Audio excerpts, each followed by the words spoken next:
Hi there, folks. Well, I don't know if you've ever come across this poem. It's by Rudyard Kipling. It's titled If.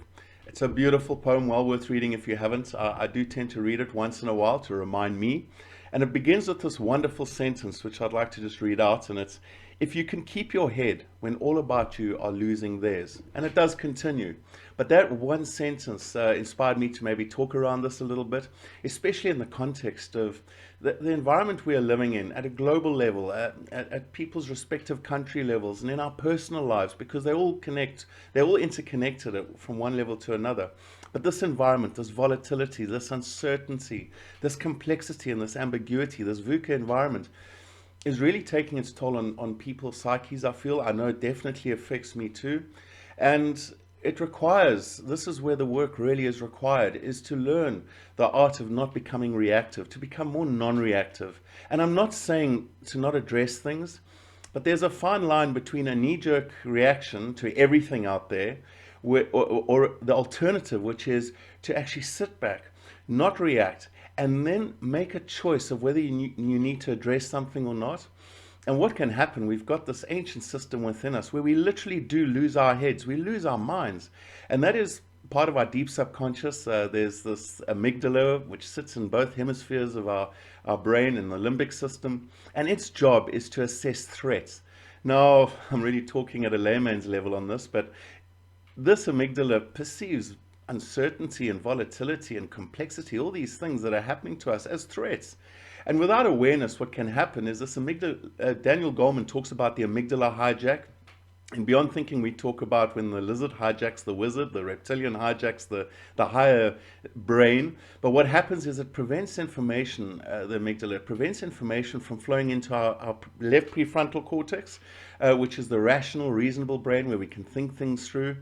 And what it does is it goes straight into fight, flight, freeze. And there's very limited choices in the fight, flight, freeze area of life. I mean, when we react and we get angry and we lash out with violence in its extreme forms, most of the time afterwards we kind of go, oh my soul, what did I do? And what did it achieve? And it doesn't necessarily achieve much. What it does is it magnifies even more so the volatility and the uncertainty. And I've experienced this in my life where I've reacted and afterwards I've gone, oh, Colin, what were you thinking?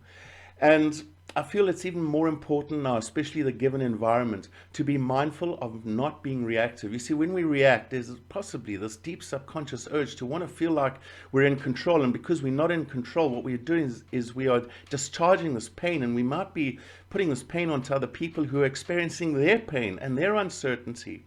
And what happens is, as I say, this spiral downwards, and it makes an already possibly difficult life even more so difficult. So for me, non-reactivity is about improving one's quality of life with what is. And here's a simple tool. Try this. Pay attention to your breathing, and as you do so, and you just simply let your thoughts go. So you go to your breathing, pay attention to the texture, but as you do this, do your best to get angry. Do your best to try and become reactive. And you'll find it's very difficult. And why is that? Well, within our minds, we have these continual thoughts ruminating, going over and over again, saying what if, and extrapolating the future, and building in all these assumptions and stories that may not necessarily be true. And this is activating and putting this amygdala on edge. But when we go to our breathing, we're not paying attention to this, and we're actually in a more calmer state of mind. So it is, for me, non-reactiveness is about being very aware of my thinking, my quality of thinking, what are the stories I'm telling myself, and to do my best to let go of that, and to do my best to not be reactive. And I go into this meditative state with breathing, and I find afterwards, most of the time, I don't actually have to react to anything. There are areas that maybe I can respond to and address, but for me, the most powerful thing that I can take charge of is my response to what's happening in the environment. And simple breathing exercises are a great way to do it, but there's also self-reflective exercises which keep the prefrontal cortex open, keeps this rational part of the brain open.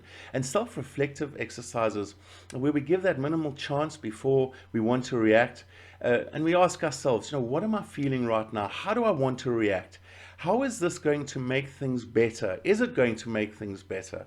Has it made things better in the past when I've reacted like this? And most of the time, we'll remind ourselves that it hasn't really helped us to react. It doesn't help us to go into a flying rage in traffic and have road rage. It doesn't help us to lash out at people we love around us. It doesn't help us to lash out at people we work with.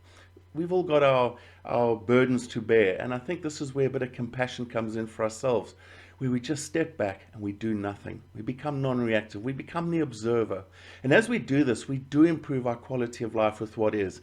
And maybe things do start to shift, and we realize that actually, as much as the environment impacts on us, we can actually either make that environment immediately around us more pleasant or more volatile, more uncertain. But that is up to us to decide. So those are just some thoughts, folks. And until we chat again, take care and stay aware.